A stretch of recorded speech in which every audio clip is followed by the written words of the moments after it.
हिमाचल में नई सरकार की हलफबरदारी तकरीब में सुखविंदर सिंह सुक्खू सीएम ओहदे का हलफ लेंगे। सुखविंदर सिंह सुक्खू की हलफबरदारी तकरीब में शिरकत करने के लिए राहुल गांधी और प्रियंका गांधी पहुंच चुके हैं।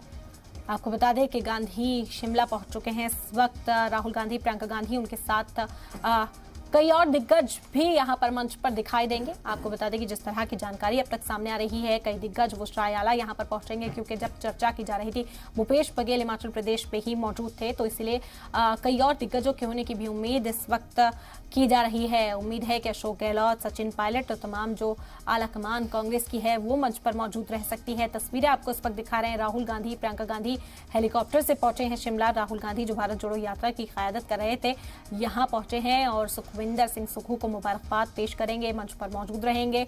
इसके अलावा बता दें कि कई और लीडरान यहाँ होंगे। सुखविंदर सिंह आज अपने ओहदे का हलफ लेने वाले हैं, जबकि मुकेश अग्निहोत्री डिप्टी सीएम के ओहदे का हलफ लेंगे।